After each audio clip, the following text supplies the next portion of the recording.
Daniel is an alumna from FIT's International Trade and Marketing Industries program. She founded the Harlem's Fashion Row, as it's called, or HFR, in 2007 because of the following jaw-dropping statistic. Less than 1% of designers sold at major retail outlets are designers of color.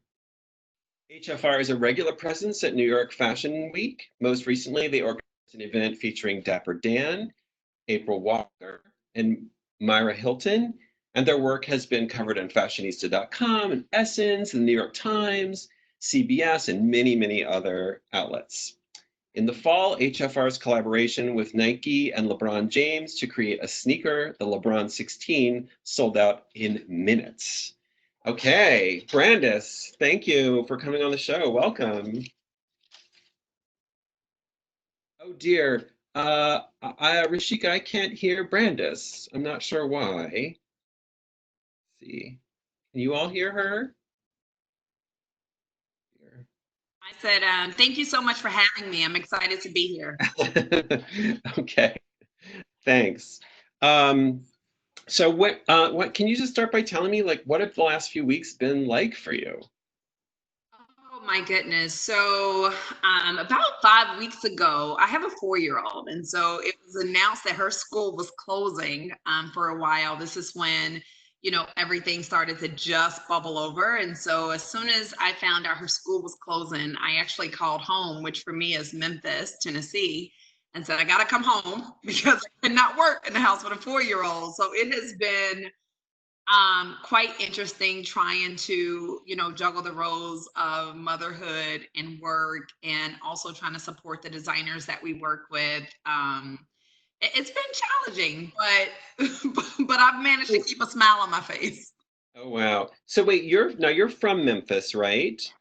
So are you in like are you with relatives or Yeah, I have all my families here. So I have two sisters that are here. My parents are here. I have adult nieces and nephews that are here. So I knew I would have a lot more support here than in New York. So we decided to, make just get on a flight, get on a plane. Which, by the way, on our plane there were a total of 6 people. oh yeah. Oh yeah.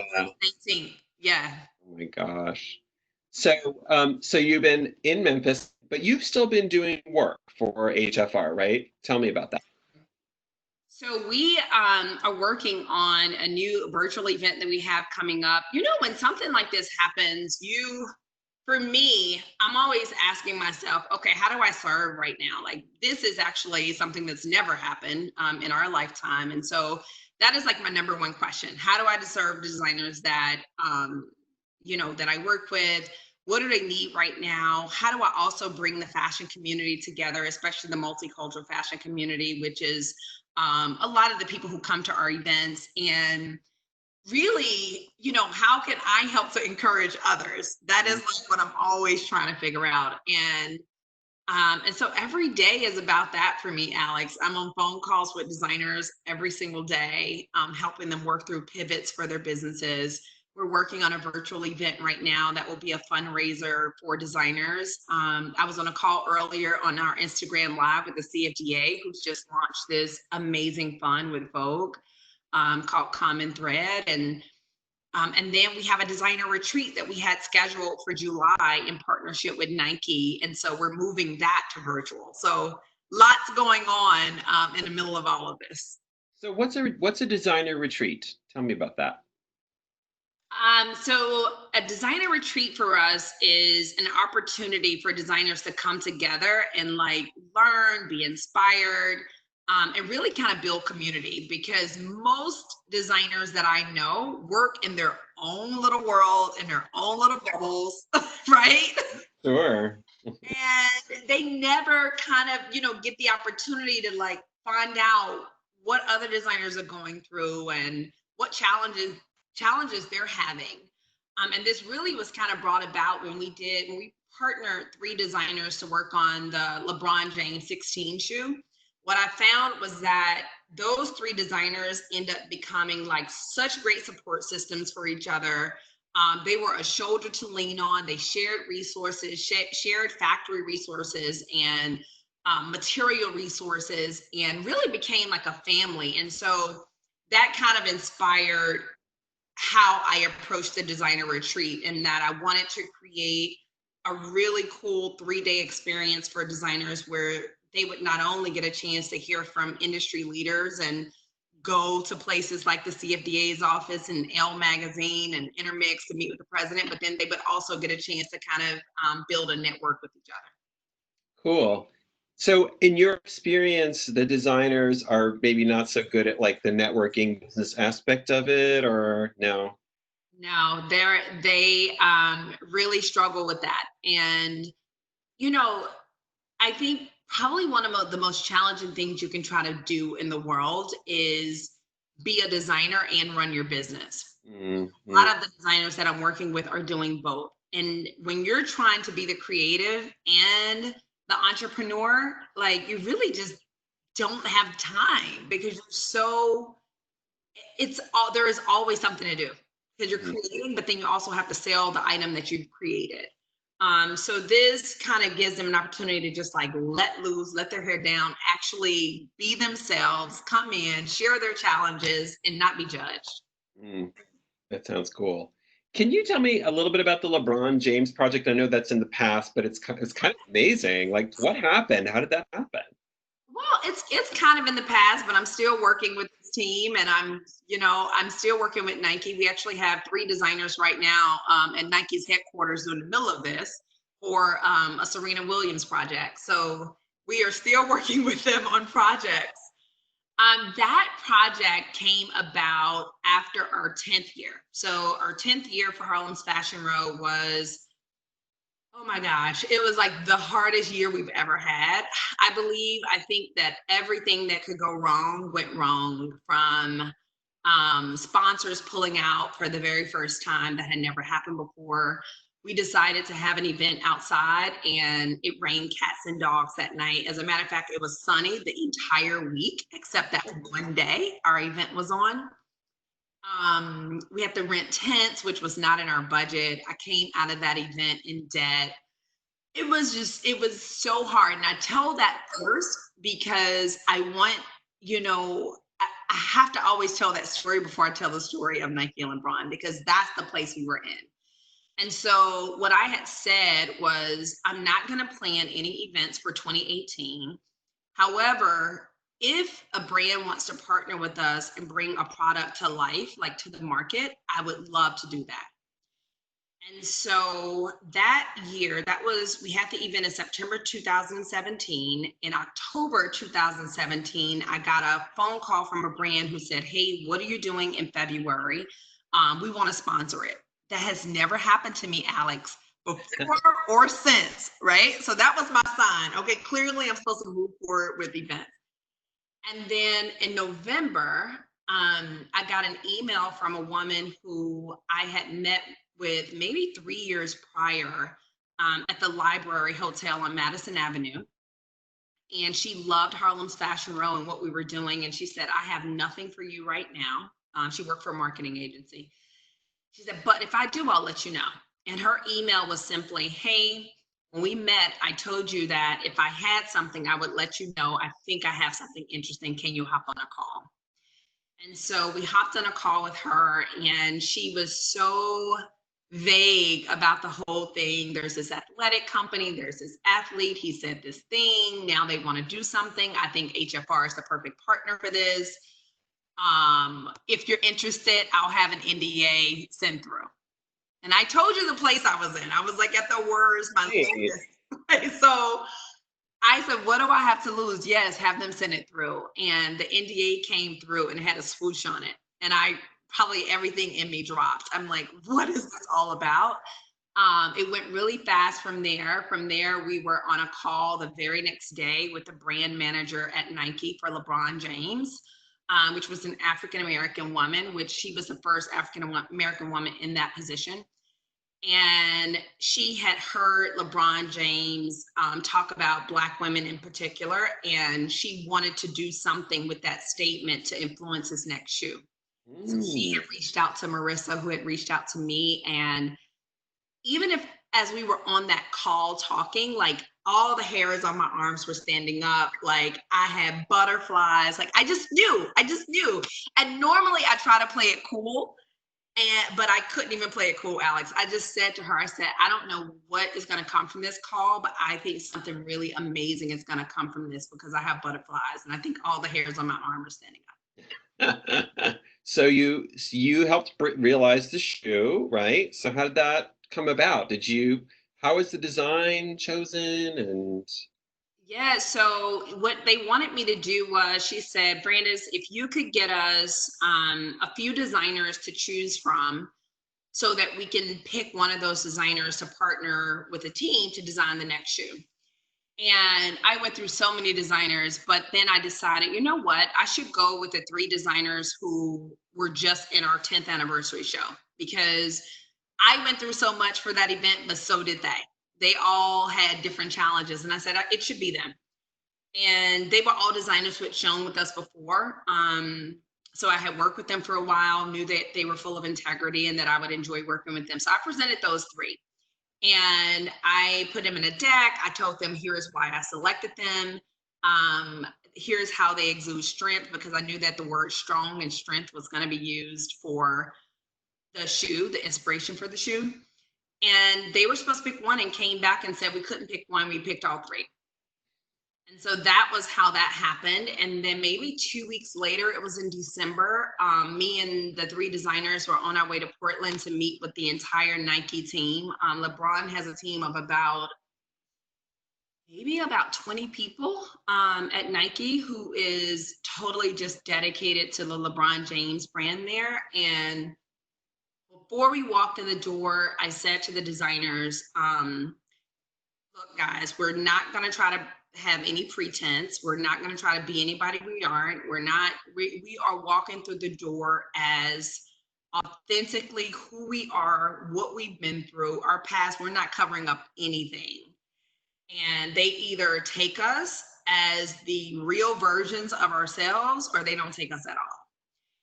And so for me, you know, a lot of times when I'm talking about the work that I do at Harlem's Fashion Row, tears come in my eyes. Sometimes I start crying, and I had that full moment because I had committed to not holding back anything. And so I went in there and I shared Harlem's Fashion Row, and I showed them a video, and I cried, and which, I mean, it's not the most professional thing to do in a meeting, but I had committed to not holding back anything. And the designers really told their authentic stories, and it was just beautiful, honestly. And then I said to the team around the table, you guys know so much about us. We don't know anything about you.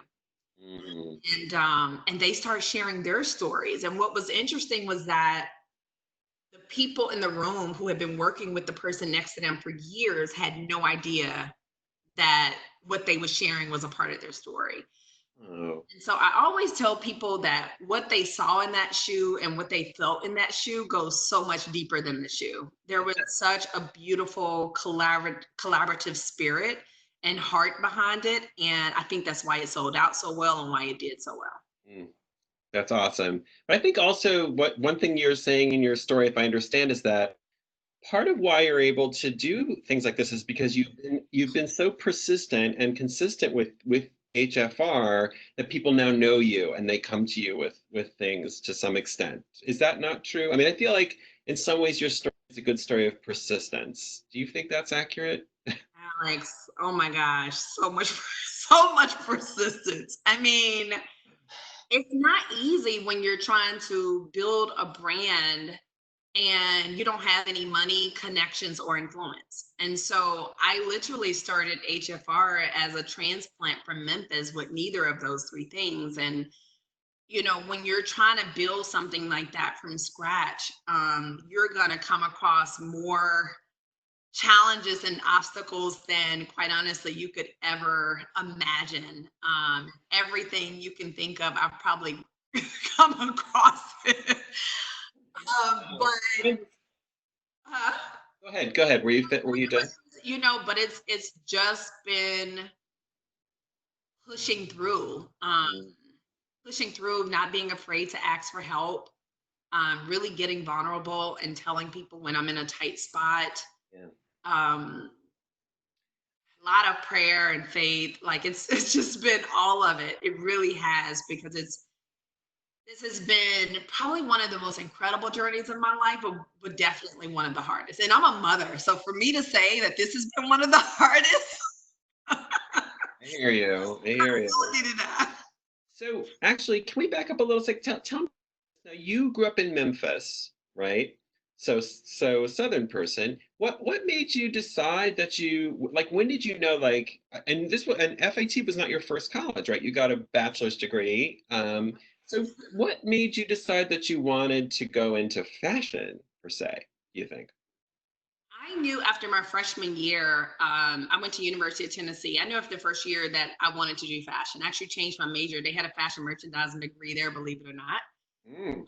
It was nothing like FIT, so I actually got my first degree in fashion merchandising from University of Tennessee, and so I knew that that was what I wanted to do. And for a while, I moved to Atlanta and I worked there. You know, I call those my wonder years. I worked as an insurance salesman, and then I worked for a home builder in accounts payable.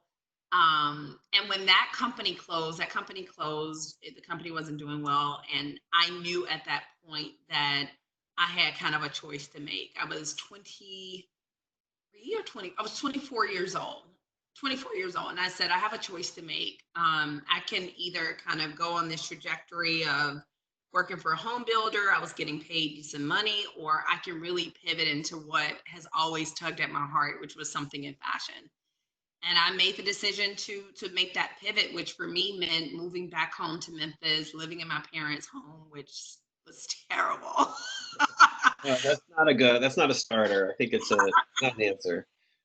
Yeah, that was not good, but it was what I had to do at the time, and I worked at Brooks Brothers part-time, folding up shirts, and I filed papers for AT&T until while I was there, there's a guy who I was on my knees filing papers, and he came to me and said, "What are you supposed to be doing?"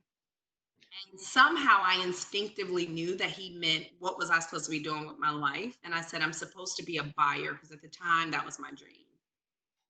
And he said, "Well, what are you doing here?" And I said, "I've been sending my resume out. No one's calling me back." And he looked at my resume and he said, "Oh, I see why no one's calling you back." And he helped me get my resume in shape. And I ended up getting a job here in Memphis at Catherine's, which is owned by Charming Shops, in their buying office. Mm. So, so fashion was always a thing.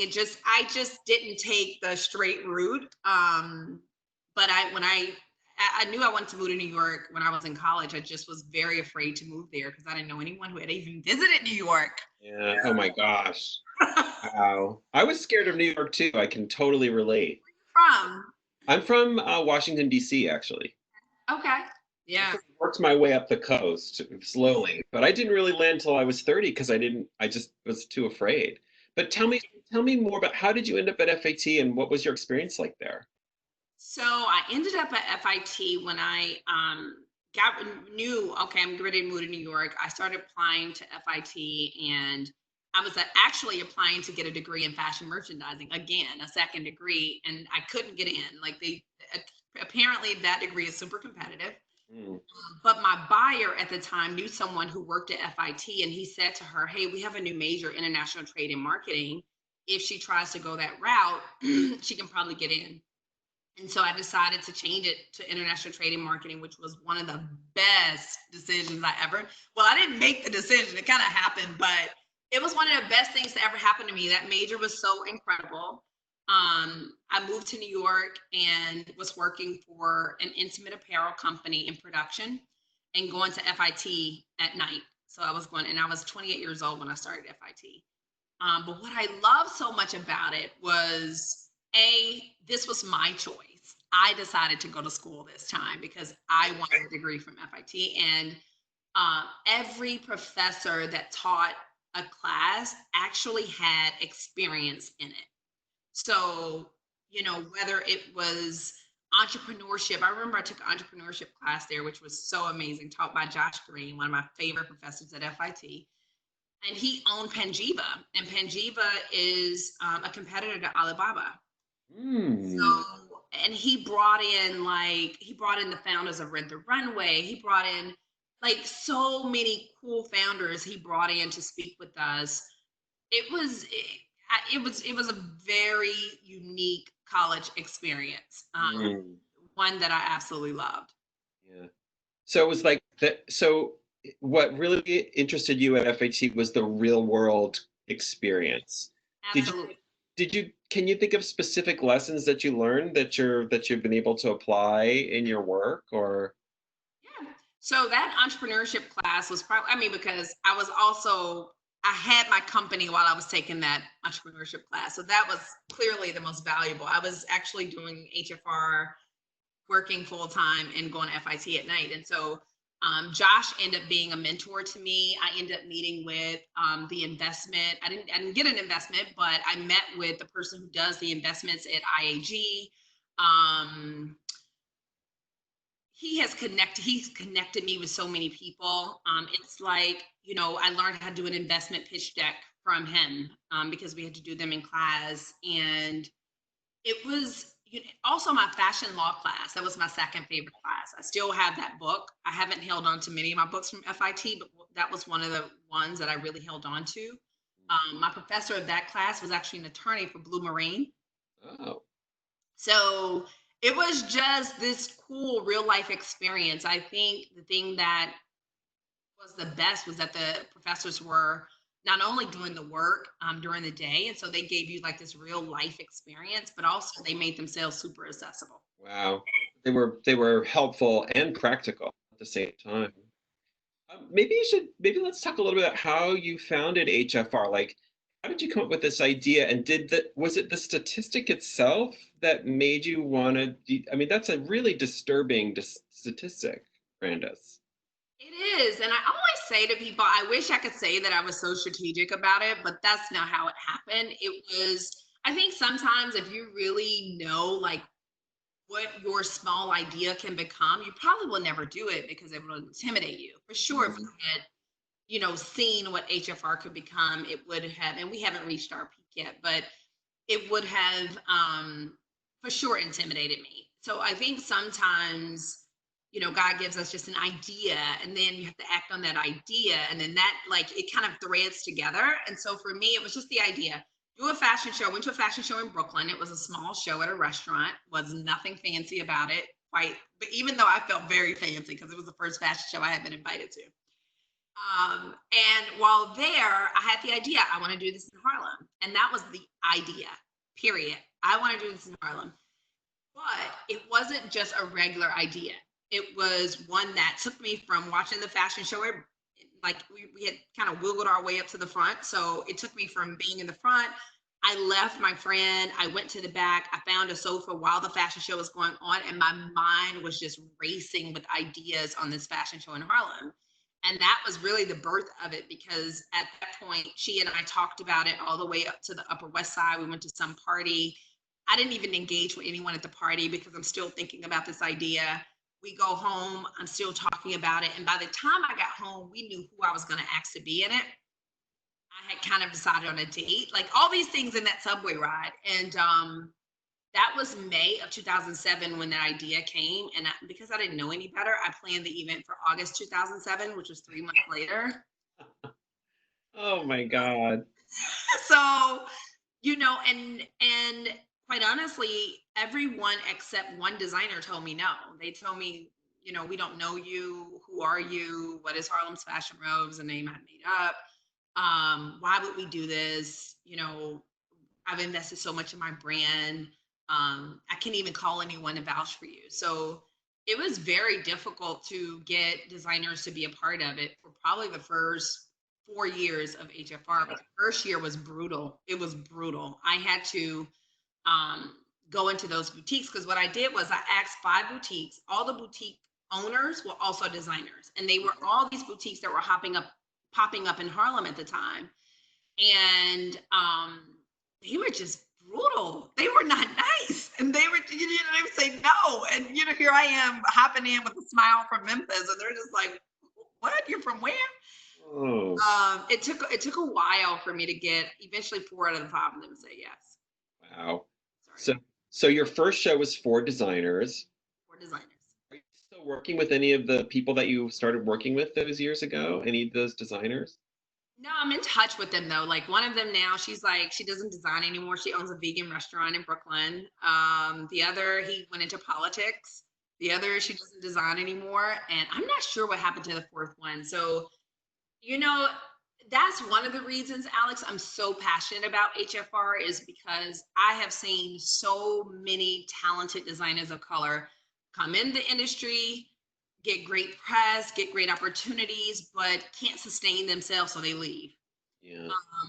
And I can't really blame them because a lot of times they're really choosing between do I pay my rent and like actually be able to live, or do I do the thing that I know I was probably put on this earth to do? And that's hard. That's really difficult when you have given 2 or 3 years to design and you can't even come up with the money to buy a Metro card. Yeah. That's tough. And that's a lot of their stories. And these are designers who are featured in Vogue and had Beyonce wearing them. And, you know, but that's their real life stories. And so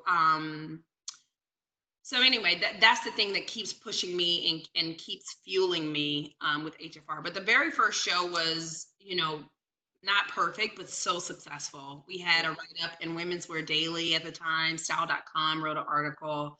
I think the biggest thing was I knew that I had found what I was supposed to do. And actually the next 2 years after that is when I really spent kind of researching designers of color and went down this rabbit hole of buying all these books, every book I could find and get my hand on, and started going through the websites of all these major department stores. And that is when I was like, this cannot be real. Like I'm missing something. I'm an outsider. I have no clue what I'm talking about, and it was true. Like it was actually true. The statistic that I was seeing was true. And that for me was like, okay, now I understand why this idea had to be done. It was more than just a business. It's like a mission for you. I mean, it's outrageous that this is the case. Have you, since you've been in business and since you've been doing it, have you noticed any gains or changes in the industry? Yes, and that's why this time honestly kind of scares me a bit because I think we were just finally at the place where, I mean, there were like, I could rattle off 20 designers of color to you, that were sold in different stores, that were on retailer, that were on Net-a-Porter or on Moda Operandi, and then this happened and it's like, oh, so one of my things now is like, what can I do to make sure that this crisis does not take us back to where we were, in 2007. So it's a big concern of mine. Yeah. Yeah. So what are some of the things that you have done with designers over the years that you've found really help them? So one of the things that I try to do and be is a bridge, right? And so if HFR can be a bridge, I think we have served our purpose. And so for that, what do I mean by that? That can be, for example, we have a designer now, which I'm not sure where the partnership is, but we had a designer that was coming out with a partnership with Banana Republic. We had a designer that was working on something with the Gap. We had, and the Gap they've been absolutely incredible. I love the team over there. We've done desk sauce at the CFDA where I've asked Stephen, hey, can you invite all of your contacts to the table and then let me bring 3 designers and have them kind of match between like the relationships you have and the relationships I have. And that has resulted in, we've had 2 designers picked up by 4510 Boutique, which is, for those who may not know, it's one of the, I think they've got like a whole floor at Hudson Yards, if I'm not mistaken. Like they are doing incredibly well. It's a really well-known boutique. So we've had that happen. We've done partnerships with Cabana Trade Show, which is one of the largest trade show in the US, and had designers set up there and working with Cabana. So for me, I'm just like, how do I kind of take the platform that HFR has and connect designers with opportunities? Again, having HFR kind of be the bridge in between. I mentioned that we have designers at Nike right now, and Nike was working, Serena Williams has something called the Serena Williams Design Crew. And so we were able to help them curate the designers for that project. And so 3 of the designers that we brought to the table were selected for that. And they're getting, a nice salary. They're getting corporate housing at Nike. They're getting the experience on working on this incredible collection with Serena Williams and her crew there at Nike. They're also getting the opportunity to work with Nike designers. So we have lots of different things going on and lots of new ideas that we want to launch as well. But if I just want to continue to be a bridge. Absolutely, that makes so much sense. Are there, now you mentioned the Serena Williams, the LeBron James, these great projects. Are there other, like for you in looking back over, I guess it's like 13 years, it'll be this year since you started, like real moments that are just highlights for you, or just 1 or 2 like moments where you just thought, okay, I know this is the right thing, I'm doing the right thing, and this is really working, and it's great.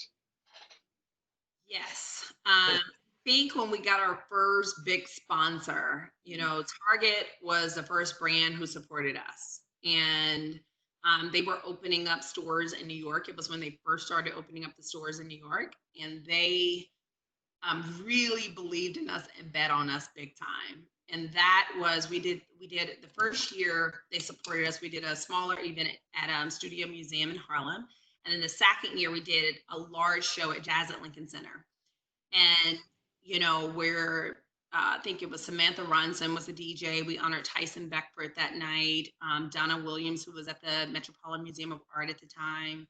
And June Ambrose, we honored those 3. And that was, I remember seeing Beth Ann Hardison, who is like, you guys know, is like the godmother of fashion. Yes. And Tyson Beckford, and there was like June Ambrose, and there was someone else sitting beside him. And I just remember seeing that moment and thinking, wow, okay, we have something. Because you're working and you're working, but to have large brands like Target, Marriott was actually our second big brand. Coca-Cola was our third big brand partner. So to have these kind of brands come on board, it just kind of let me know, okay, I'm doing something right. Yeah. What's it like to work with, now you've also worked with Amazon and I think McDonald's and like really big names. Is that unnerving? Is it scary to work with these big corporations? I mean, what's that like? Do they get fashion at all? In the beginning, it was tough in the beginning, right? Because you're really trying to you're gaining your confidence in that space. But after doing it for a while, one of the things I realized is that, brands aren't brands. Brands are people. It's just, and we all have so much more in common than we realize. And so I just know that. I know if you're a human and I'm a human, I can connect with you. Bottom line, I don't care what our backgrounds are, what our beliefs are, where we're from. Like if you're a human and I'm a human, we have so much in common off the top. And so now my thing is, I don't even sell sponsorships anymore. I really just connect with people. And if they see value in what we do and I think we can provide value, we connect there. But I don't like the idea of selling anymore. I just connect. Yeah. All right. I think I can see how you're very Southern in some ways. The friendliness, it comes through. We have a ton of questions, and if you don't mind, I'm going to start asking some of them. Is that all right? Well, we have lots of them. Good grief. Simone McDowell. Creating a designer retreat is such a great idea. Brandice, how do you prepare yourself and open your mind for creative ideas to come to you? Is this something you actively work on?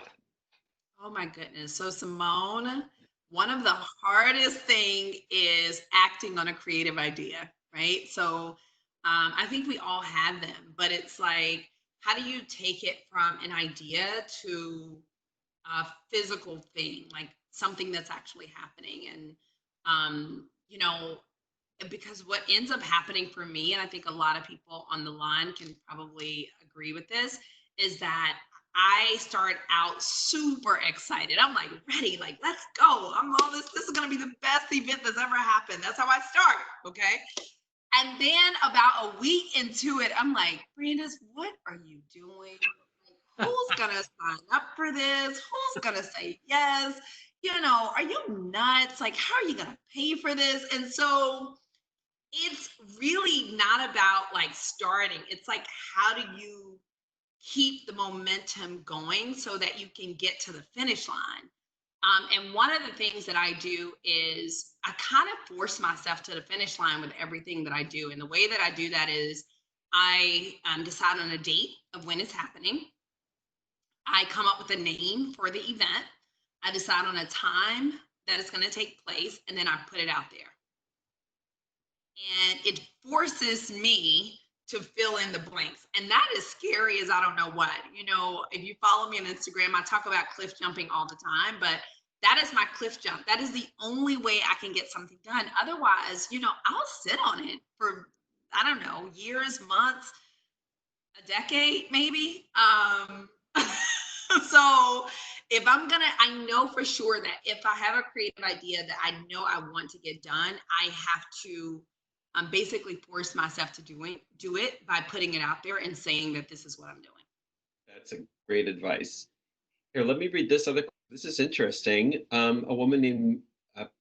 person named Cynthia Bradley asks, how do you think the pandemic is affecting the creative process, even the types of clothing that we will wear post-crisis, i.e. protective clothing with a flare when flying, etc.? Good question. Wow.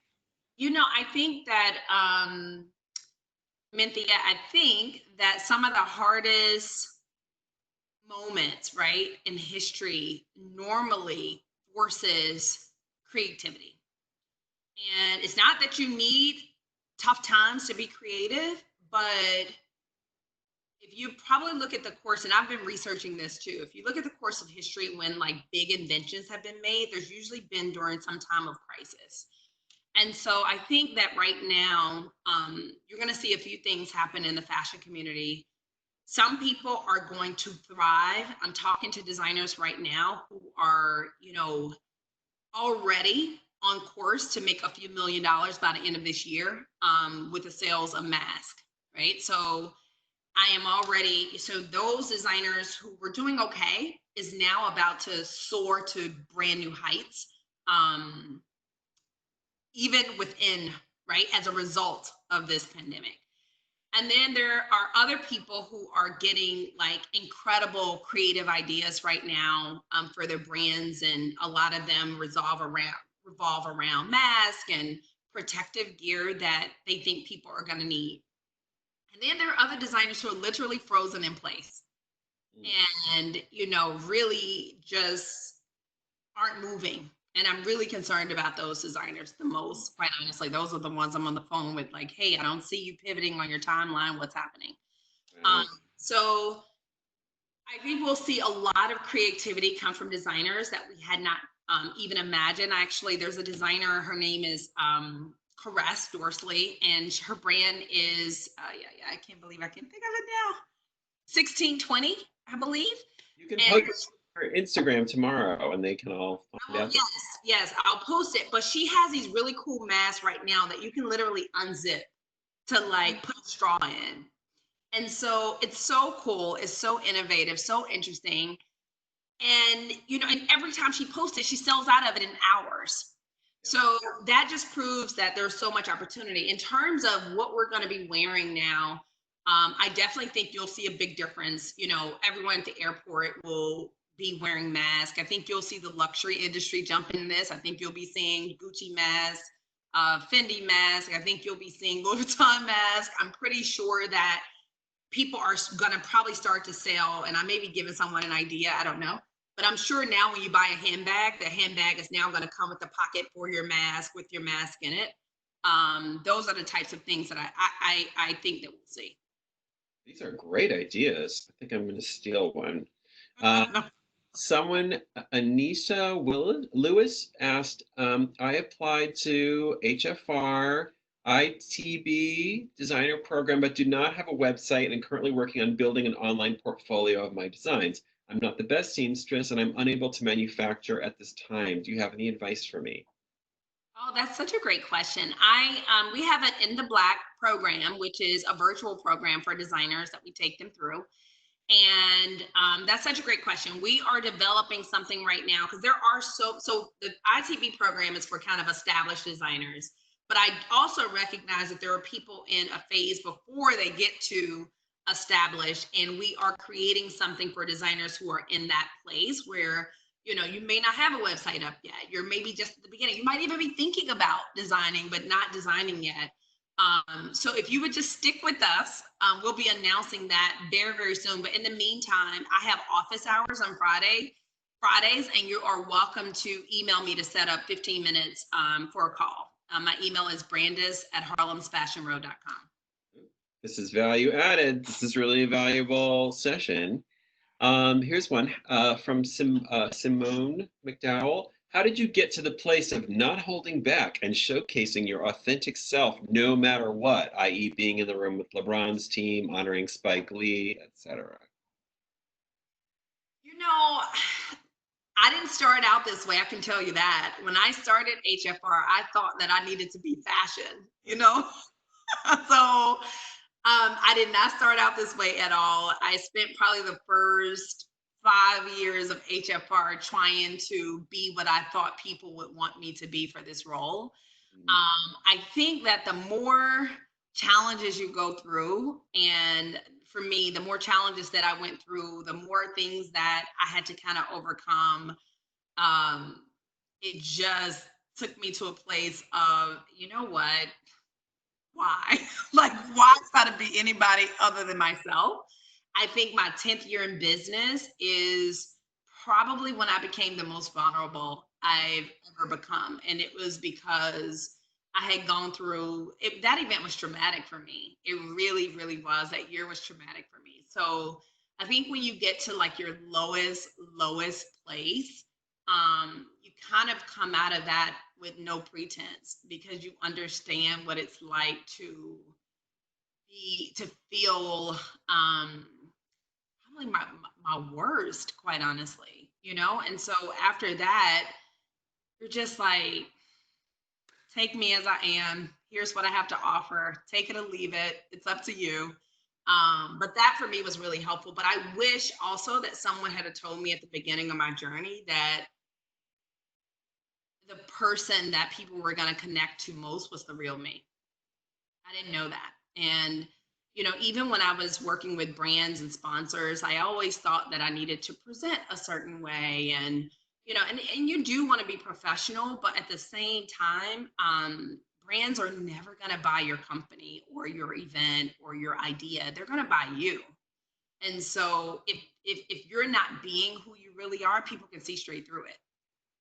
So, even if you think you're doing a great job at pretending, there's something there that people will go, she's nice, but it's just something doesn't feel quite authentic, with her.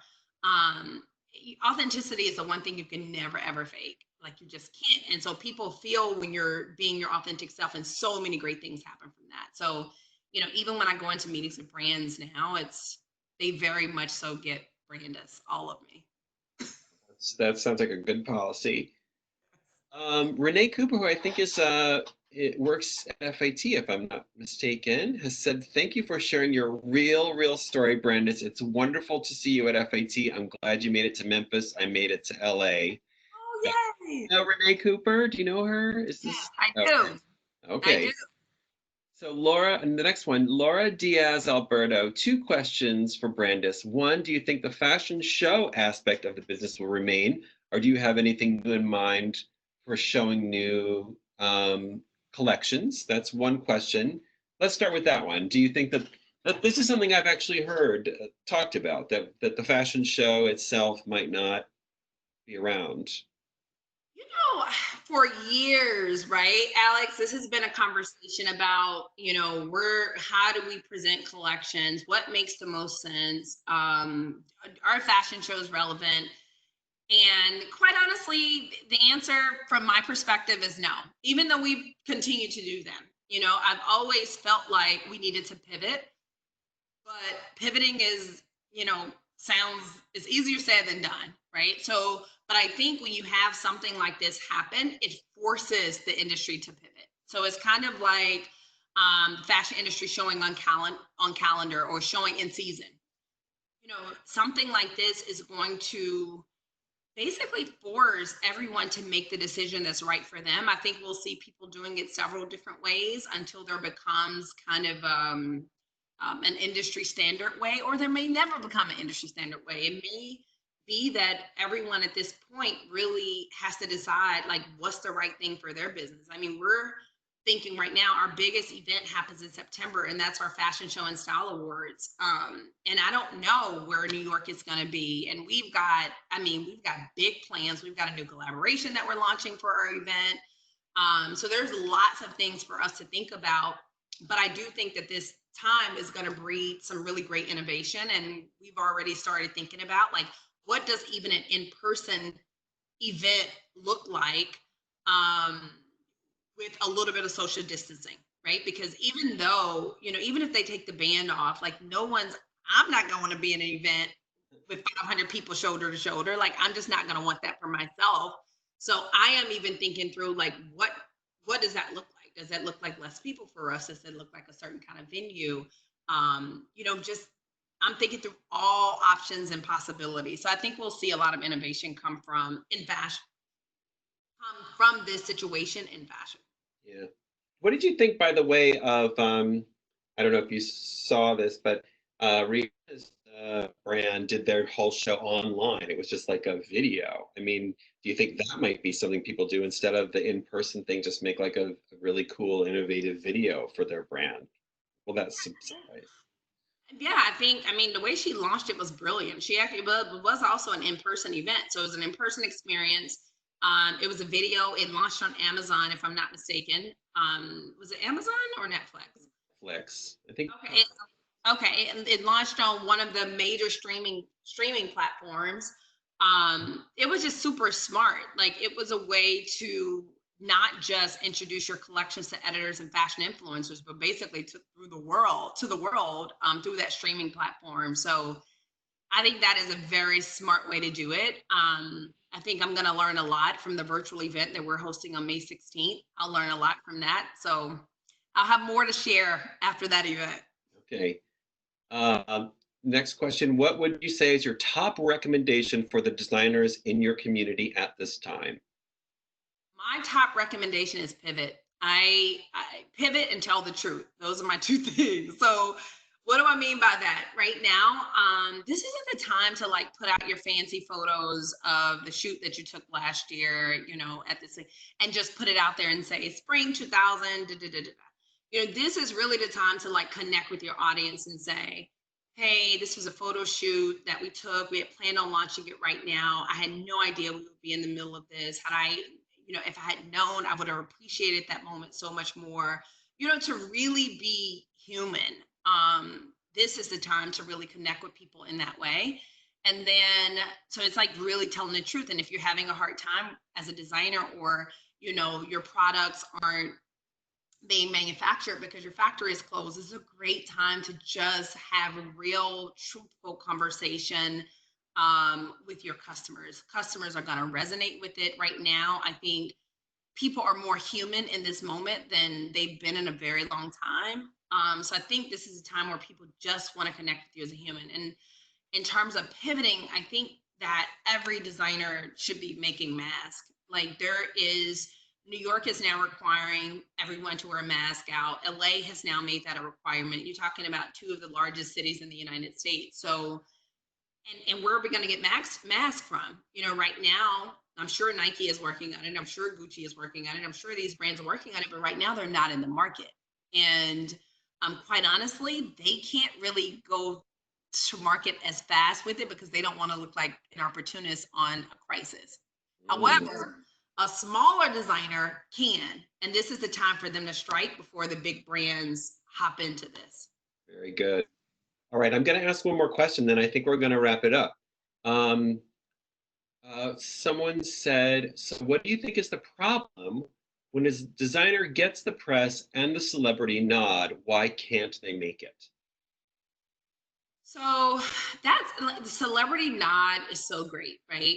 Press is so great. But neither one of those things bring in any income, right? So there's not like HFR I remember our 5th year, we had so much press, had been featured in every major magazine, but that doesn't equate to a dollar.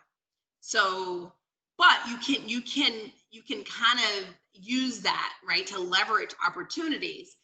And most designers who are designing, small designers, they're producing in the US. So their price points are going to be higher, right? So you might say a dress that you could get for $400 at Saks Fifth Avenue, maybe a similar dress to that, the designer might be charging $800 for it because that's what they have to charge for it to make money. So there's definitely a barrier when it comes to price.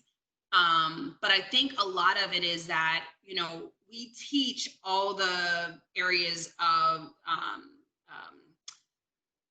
how to get press, and we're constantly talking about connecting with stylists so you can get your products on certain celebrities. But when it comes to like digital marketing, email marketing, content marketing, how to run Facebook ads, Instagram ads, how to make sure that you're capturing your audience, how do you make sure that you're capturing their content, their emails, right, to be able to communicate back with them and to sell them on items. Those are things that most designers don't know.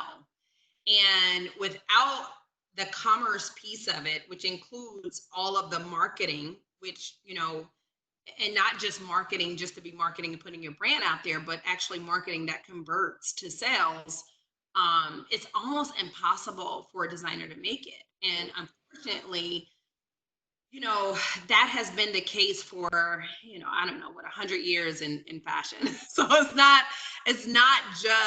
something that just happened. I mean, there have been stories upon stories of designers that were so famous in this industry, but had no money at all. And so a lot of designers who even that we know today that are big names have gone bankrupt, but then had to start over again. So I think that's part of it. I think the other piece of it in not having like the business acumen and the knowledge to be able to actually sell your collection is having a cash influx and being able to get investors for your brand and all of that, right? Even getting investors for your brand, you have to show the investor how they're going to make their money back, which then requires the business acumen again. And that has been one of the most challenging things I've seen. And even with our In the Black program, that's why we focus very little on creativity. And a lot of our focus is on, email marketing. So how do you do your social in a way that converts sales? I'm very focused on sales because without that, designers will come in and out of the market. So I think that, it's just a matter of knowing that you need both the creativity and also understanding the marketing and business. It is such a huge industry and it's so complicated, I feel like you've really hit on exactly what I've experienced. So many people, really talented FAT designers who graduate and they're showing me their dress. I'm like, that's amazing. But then, they don't have that person who can sort of partner with them and kind of go, there's all this stuff you have to think about inventory and returns and all these things. They just get swamped. Anyway, let's not end on a bad note because that's not what's going to happen. Everybody on this call is going to be making masks and making millions of dollars, and we'll all have Brandice to thank. Thank you, Brandice. It was incredibly kind of you to spend the hour with us and chat. We're so grateful to you. Thank you so much for coming by. Thank you. I'm so honored to be an